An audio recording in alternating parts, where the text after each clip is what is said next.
right. Well, we had a great episode last week, Hanging with the Cushions.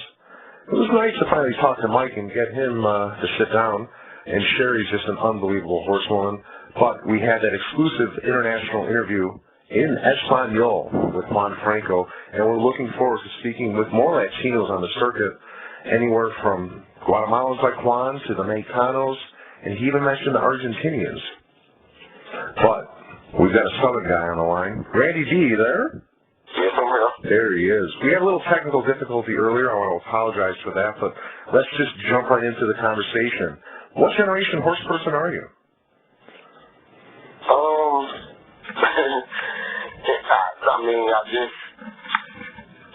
I just like doing it. Like, I grew up doing it. I got 2 generations before me did it. So you are third generation? Yes, I am. Now, is it just on your father's side, or did your mama's side have any type of influence? No, it's all on my dad's side. Wow. So I guess where are you originally from, and then where are you based at currently? I heard you moved from Ohio to Indiana? Correct. But where are you from originally? Crystal Spring, Mississippi. Okay, so you know all the Southern Boys. Yeah, we know all of them. So we're talking, like I was saying earlier, I mean, you're talking, I mean, you know Latrell, it was in our introductory interview, you know, you probably know Spence, but he was from Bolivar, Tennessee, but you know everybody from, you know, JP, Jamaica Patton, you know, Gator, you know, Rashawn, you know, all those guys, all those fellows. Yeah, all of them. What was it like growing up down south?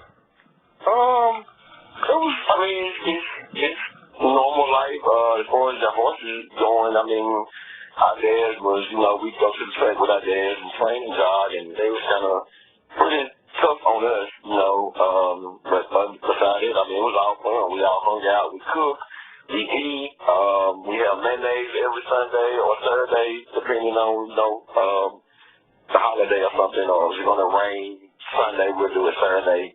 I mean, it was all fun.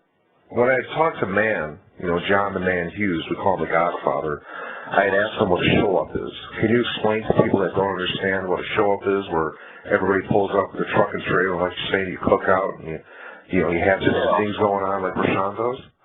Yeah, I mean, you know, everybody get together, this person call that person, and next thing you know, it's like a whole bunch of horses, a whole bunch of people, kids, four-wheelers, horses, barbecue grills, pots.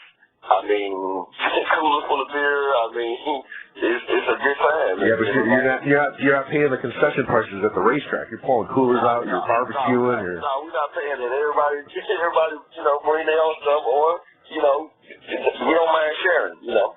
Well, you mentioned the weather, and now I talked to you earlier about Quaverius. I had an exclusive interview with him a couple of years ago at the Night of Champions, and I asked him specifically about the elements. Do you think the rain has a, I guess, positive bearing on the way that you guys drive and your driving style down south compared to people on other circuits? I would agree with you on that. Like I said, we're like down south, like the weather's hot or it's raining or whatever, and it kind of really don't stop us. But we have a lot of like we got like nerves, like we don't fear for much. So the rain, you know, our guys, we have an advantage because we have the nerve, like we're eager to win. We're not scared to take risks. We take chances, you know, like so where guys can't see and whatever, like it don't bother us. Like, so you can make those split-second decisions on the track and be confident in those moves you're making. Right, exactly. I mean, I've seen some moves with Jordan Ross. I've seen some moves with Jamal Benson. I've seen some moves with some of these Southern boys. I'll tell you, man, it blows me out of the sky. I mean, it's like, if you got your Under Armour on, if you got the layers on, you got the correct goggles on for the elements, it doesn't bother you in the wintertime, really, does it? It don't bother. I mean, don't get me wrong. Now we dread going out there, but once after the first race, like we're in it. We're in it to win it. Like we're there. Interesting. So you moved from the Ohio circuit, and now you're based at Hoosier Park. You said it's your second year. What's it like at Hoosier, I guess, compared to the Ohio circuit? Not much really difference. At Hoosier Park, you know, you got the track difference, which Ohio's 5'8", Hoosier's 7'8". People the same. I mean, they all friendly. They welcome you with open arms. I met quite a few people here since I've been here. Real nice guys, women.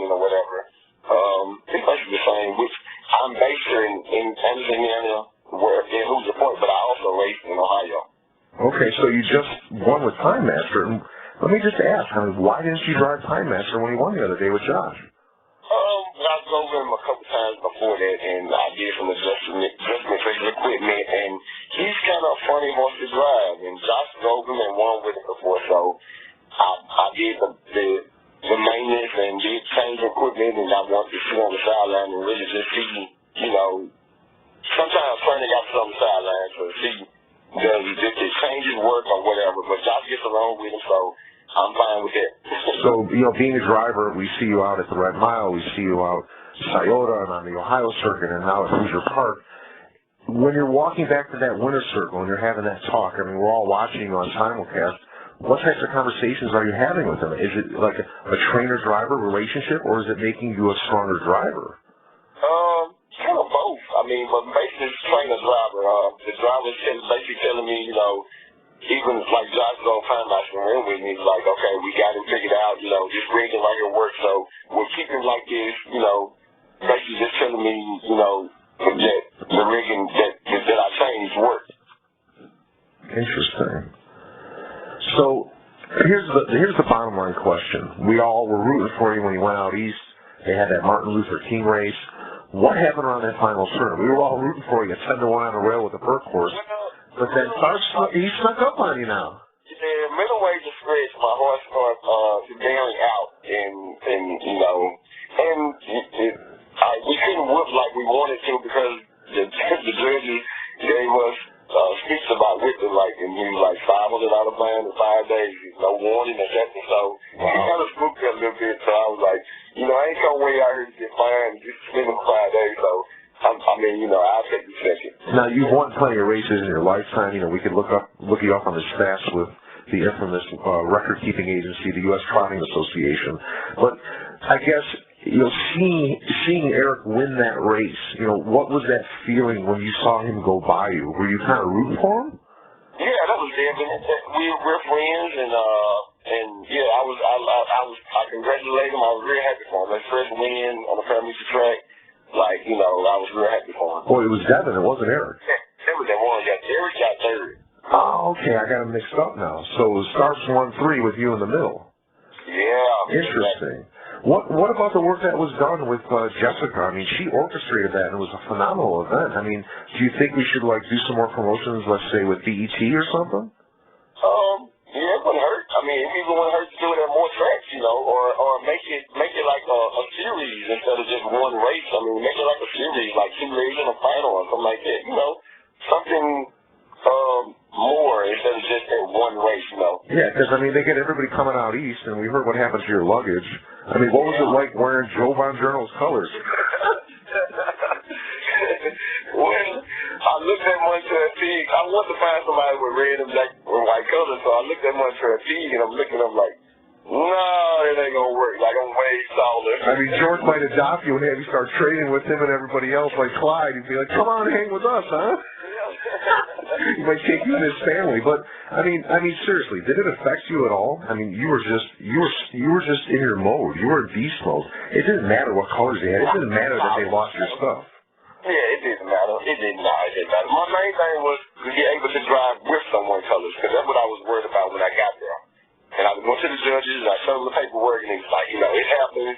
We're cool with it. Find your set of colors. Let us know what colors you're wearing, and we'll go from there. Well, then I guess this is a shout out to El Dorado. You guys got to do something like this at Hoosier Park for the brothers. I mean, you got to do something outside of what they're doing out east and start promoting other holidays, or just have, like you're saying, like a regular series. I mean, I'll promote the hell out of it, man. I'll tell you. Yeah. You know, Ryan Macedonio is doing something with this Trot for Charity, and I'm going to say this on the record. We're going to ramp it up this year. We had a nice discussion. He was playing pool with some friends, and we started talking. And I won't make public, you know, what our plans are, but we're going to ramp this up. I mean, would you be willing to spend, like, I guess, $100 for a jersey and promote a charity of your choice?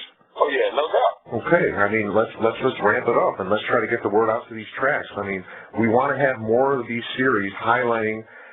I guess, the politically correct way is diversity. I mean, we have to start promoting this business in a